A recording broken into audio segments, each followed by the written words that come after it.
Hey guys, welcome back to World of Warships. Today we have another new ship to take a look at here. This is a premium tier 9 cruiser, Le Havre? Le Havre? I'm sorry about the pronunciation. As always, I'm pretty terrible at that kind of thing. I'm not even going to attempt the Blue Archive version. I don't even know. This is a brand new ship that is based off of the existing tech tree tier 9 Brest, which is a battle cruiser. This is a ship that typically is looking for flanks, and it has a reload booster, at least the tech tree version does. This ship differs in a few key areas. This one is more focused around secondaries in particular. So to gain our combat instructions, which is a massive buff to our secondaries, we need to get 10 main gun hits. So it's still important to hit with main gun shells here. It's not a full secondary only ship.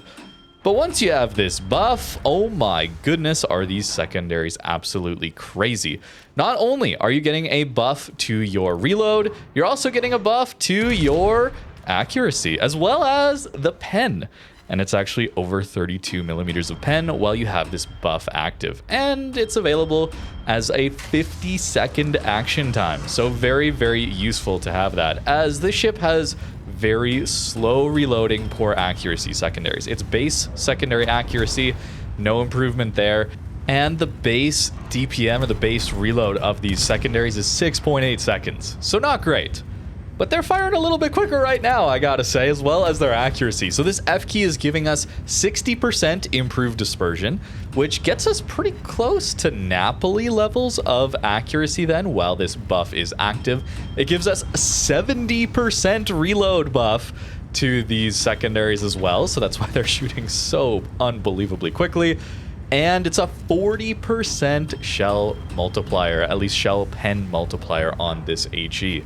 So yeah, this Puerto Rico is going to absolutely melt to these secondaries, as well as our main guns, as these main guns are still very, very powerful.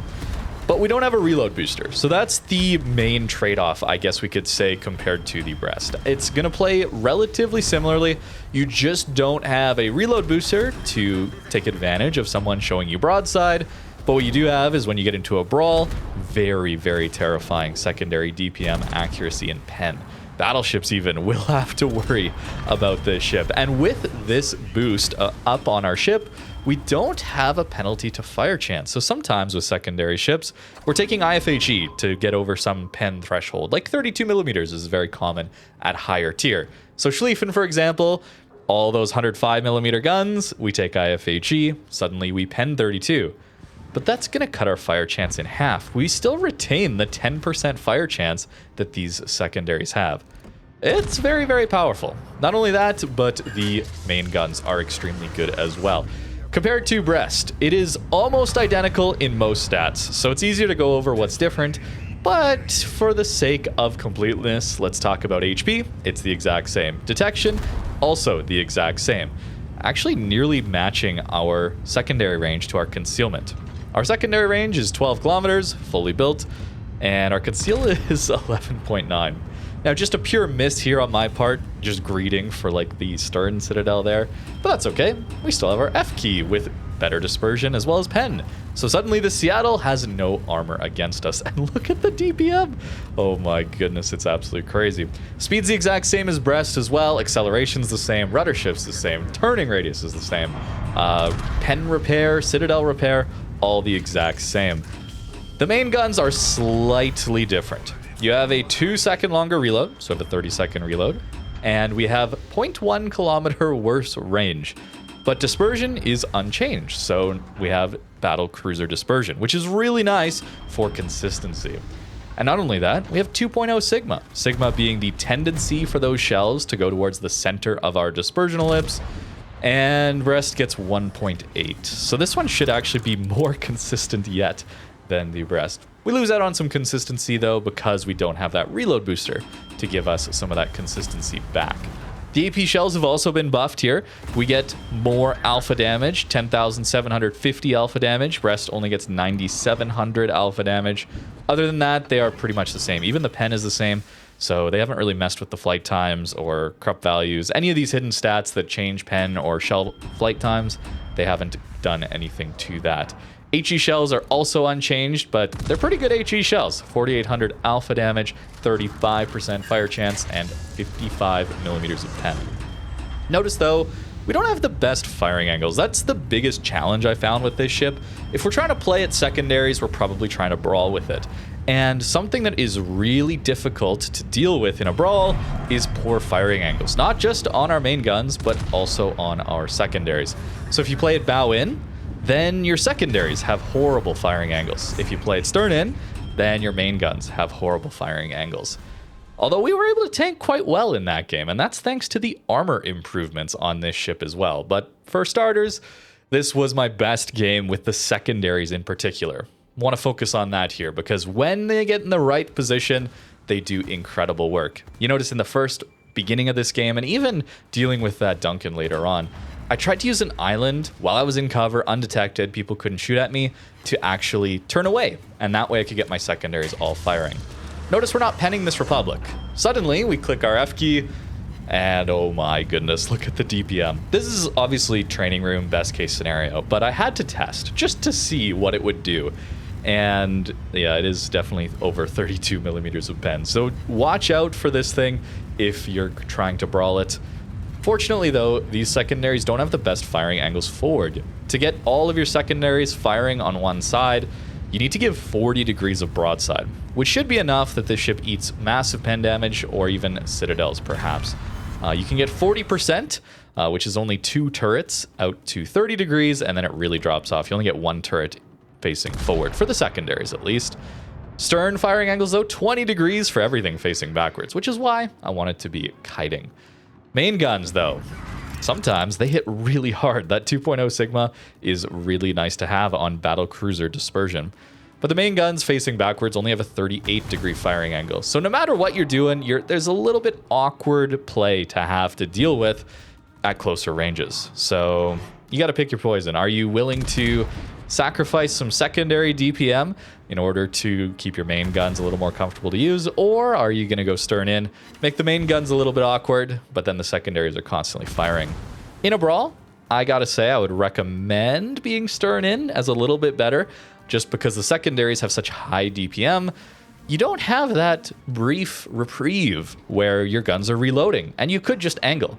That's the brilliant part about longer reloads in this game, is that to have your maximum theoretical DPM, you don't actually have to be full broadside to use all your guns all the time. You just have to be broadside enough when you're shooting. So having a 30-second reload here means if we're stern in a brawl, then I'm able to angle appropriately, and then only when my guns are loaded and the enemy ship isn't loaded also, it's very important to swing out and then shoot my guns. And then we angle again. But now we're going to push bow in. We have to see it, got to test what this ship is like. And the other massive change compared to Brest, and I think this is the biggest one, your armor is way better, dude. The upper belt goes from 27 millimeters up to 32 millimeters. And your deck armor goes from 30 millimeters on Brest up to 32 millimeters as well. So now this Montana, if we were brawling in a Brest, for example, I'd be very worried about my upper belt eating a ton of pens here. We couldn't angle it. He'll overmatch through that in a Montana with 406s. But here, no, we're doing just fine. We get fortunate his shells go low there. That's why everything went into like our belt armor or just into the water. So don't take too much damage there. Our superstructure can still take damage, but with 32 millimeters, suddenly smaller caliber HE, if 150 millimeter guns don't have IFHE, well, they're going to be shattering on us unless they hit our superstructure, which is pretty small on a ship like this one. Try to angle in time, and then we still eat full pens. So our bow definitely gets overmatched as well here, and we have to be a little bit careful in these close range situations. We're still a battle cruiser. We're not a full battleship. But there's some benefits to that. Our dispersion being a little bit more consistent. We're quite maneuverable. These consumables are absolutely amazing, by the way. We will get into that here. But our AP can catch people off guard. It's got a lot of pen at closer ranges. Monty almost gets the bow sits and kills us before we can get around to his broadside. We do manage to take him down, and we're about to go down. But look at our healing, actually. Also, look at our HP bar. Looks like I should have gone down already. Looks like it's not actually synced up between our actual HP value and the little picture on the side. That happened a few patches ago. Looks like it's still a bug, unfortunately. But these consumables are also absolutely awesome. Yes, we do lose out on the reload booster, but everything else is kind of just better than Brest, especially our heal, okay? I barely survived here to get a little more damage into that Somme, purely because my heal comes back 20 seconds sooner. Instead of an 80-second cooldown, we have a 60-second cooldown. And then it also heals back more. So Brest has a standard 14% heal, and ours is 16.8%. Small improvement, but crucially, it's that reload time that helps us out so much. So quite a bit better survivability. It's minor things, but a couple millimeters more of armor, 20-second cooldown difference makes a huge benefit, especially if you're in a brawling situation. It's so important. Seconds, millimeters, they actually do matter in this case. You still have the same hydro, 5-kilometer hydro. Very nice to have at closer range and dealing with torpedoes. Your engine boost is still the same, 20% engine boost. And we just don't have that reload booster. So it's a bit of a trade-off there. Dealing with a Kremlin would be very scary in a Brest because we would get overmatched everywhere. Not so with Havre. This ship is actually able to auto-bounce Kremlin shells if we take it in the upper belt or the deck armor specifically. But in this case, I am playing with a bit of fire here, considering my angling. I'm greeting for my secondaries, guys. That 40 degrees of broadside I have to give when I'm bow in like this to actually fire all of my secondary DPM. More than enough broadside that Kremlin can do a ton of damage to us. Fortunately, we have our engine boost up and I'm running prop mod. So notice how I'm able to accelerate and turn in. He still gets a good hit into us. It's going to happen. Maybe some of those were overmatching through our stern armor, or perhaps I wasn't quite angled enough that he did actually get through our upper belt and we weren't quite auto bouncing there. But the last thing I want to talk about is timing your shots, okay? I've done it quite a bit in this video. I haven't talked about it quite yet. But the real power of this ship over Brest is the armor, but these secondaries giving you a lot of supplemental damage. And to maximize their ability, you need to have this F key active. When it's not active, it's actually worse secondaries than Brest because that tech tree line gets improved accuracy. This one does not. It's base accuracy.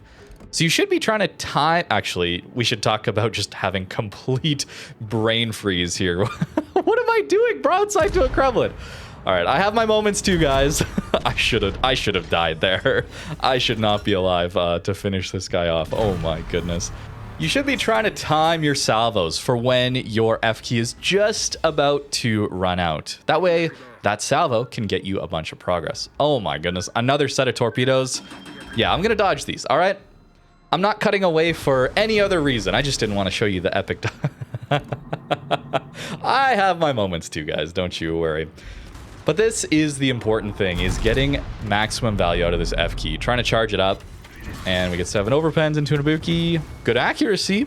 Not as much on the damage side of things. If you fire just as this F key is about to run out, that salvo will get you progress. And since we only need 10 hits, and we have 8 shells per salvo, we need at least 2 salvos to farm up this F key. And you should be able to do that considering the accuracy here. But it is important to note you could be missing out on 30 seconds or so of active time if you're really in a brawl if you don't wait for your F key to be just about run out. You shouldn't wait like 20 seconds or something like that, but if it's the difference between waiting 5 seconds, maybe even 10 seconds, unless it's a very broadside ship, I would recommend waiting because that progress is really, really nice to have.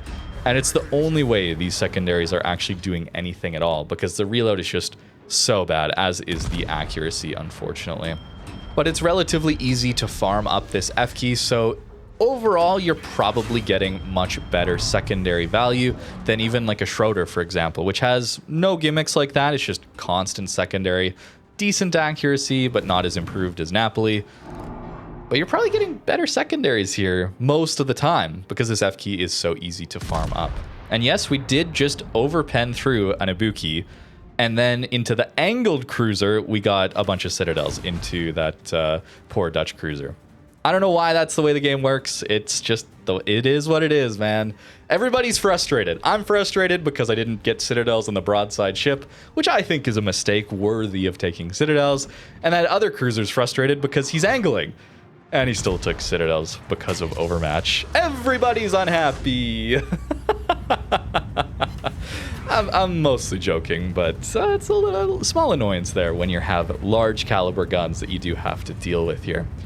Normally, secondaries back in the day probably wouldn't have fired over some of these islands, but I don't know what they tweaked with the secondaries recently, but when I was playing through with the Colonna, my secondary started shooting over gigantic mountains, and the same thing here. It's surprising how much they fire over these days. Nice consistent citadels into Viasma. Not dev strikes, but getting those citadels. And look at secondaries get us the kill on that carrier. This protector is also about to get a kill with secondaries. And then we also have a Hotaka, who's also going to get a kill. So this kill feed here is going to be everybody dying to the Aura secondary damage. Welcome to 2025 World of Warships. I shot a lot of AP, but you should know the HE is well worth using here, as it does a ton of damage. Does a lot of damage here.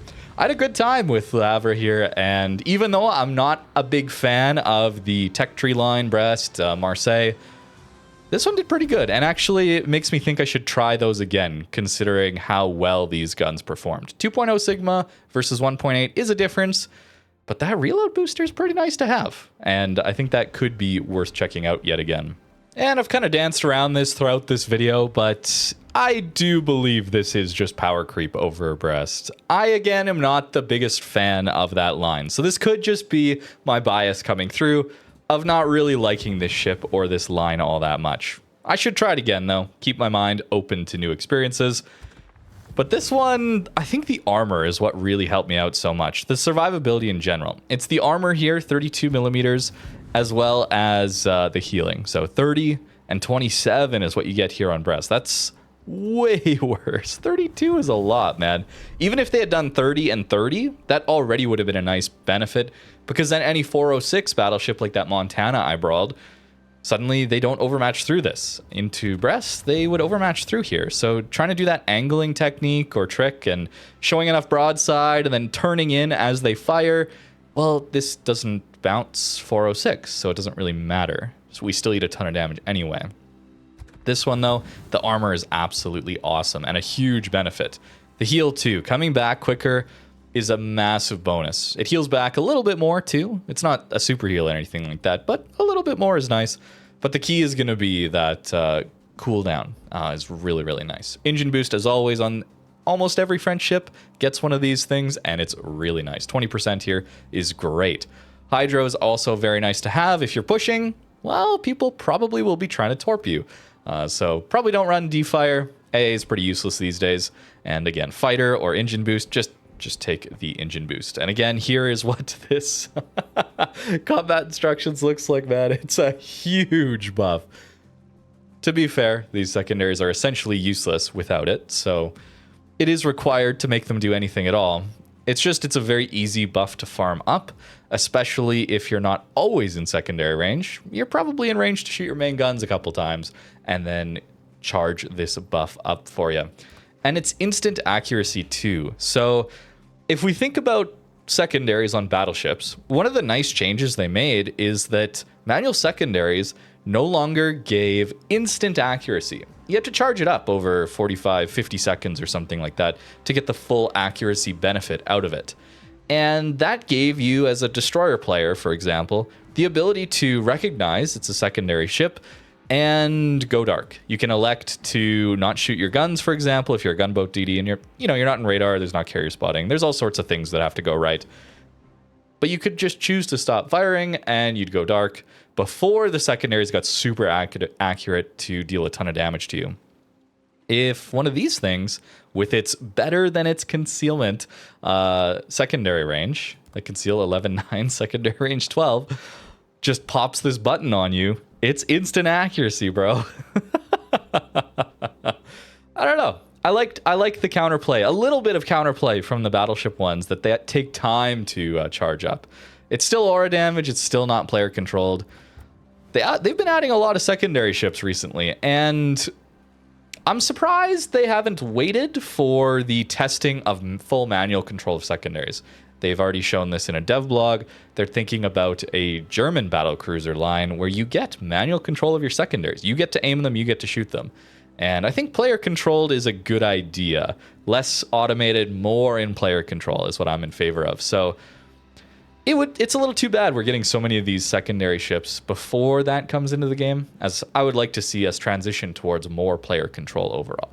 Anyways, that aside, your build, I went like this to kind of go with secondary as much as I can. There's not a lot you can do to buff them, honestly.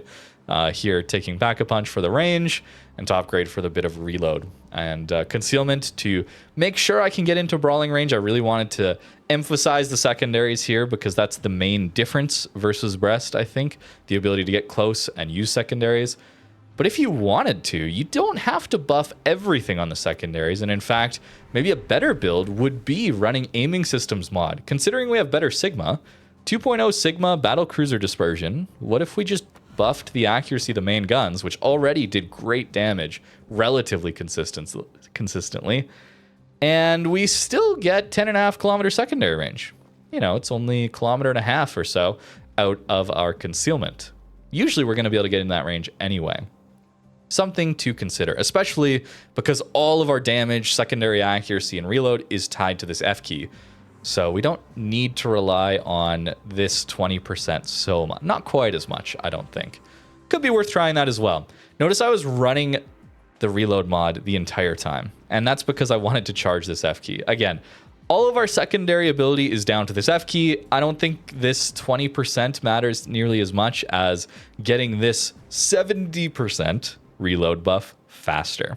So that's why I went with the main guns. And then that same argument could be made for just having more consistent hits with aiming systems as well. So interesting things to look at there with the build. Otherwise, just build it for general tankiness. The last thing would be somehow getting both Survivability Expert and Superintendent would be really great. Honestly, but Top Grade gives us another 8% main gun reload when we're in secondary range. Or detectability range. It's the same thing for the most part. It's hard. It's hard. I really want that extra heal because it comes back quicker. It's like on Massachusetts, Ohio, things like that. I want the extra heals more than I would on, say, a GK because I'm getting to them so much quicker. It's more reliable to get to them. Interesting options there with the build. Definitely take Gunfeeder, though. AP and HE are both worth using on this ship. But how do you get them? How do you get this thing? Unfortunately, it's Wishing Wharf. I've already talked about this a whole bunch with the whatever Binah video, Kelowna. It's very expensive, right? And there's weekly Admiral packs at least. So I'm not going to go all in on ranting about wargaming and monetization because there is at least a way for you to directly buy. Put the money in and you are guaranteed to get what you want. It's not gambling here, but it's very, very expensive. For a tier 8 to be 24,750, this one opens in 4 days as of recording this video. I'm not sure what this Admiral pack will cost.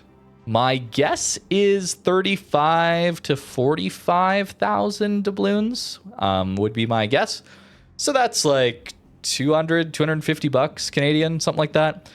So expensive that I don't think it's worth it personally, okay? But that's for up to you to decide. That is a personal choice after all. If you got the money and you want it, then just go for it. I would highly recommend, though, getting it for direct purchase, okay? The Wishing Wharf thing, you can spend over $1,000 and actually not get the ship you want. It's that bad, unfortunately. But at least this time, this event, there is a way to direct purchase it. Now, if you're wondering, how come I don't have the camo? And how come my ship isn't called whatever the BA version is? I'm still not even going to try, guys. It's down here. So if you go into this little settings wheel here and then go to custom ships and then blue archive, you can turn it on and off. And you can do this for every single one. So if there's a camo that you find annoying, if you don't like all these collab camos and effects, like here's the thing, if you don't enjoy the enemy destruction effects they've been adding, you can just turn them all off. It's totally optional to have them. I think this is a great thing to have in the game. And for me, I prefer maybe not some of these camos. This one looks a little more like a space camo, which is kind of cool sometimes. But if you do want to remove it, you just click that and it's gone.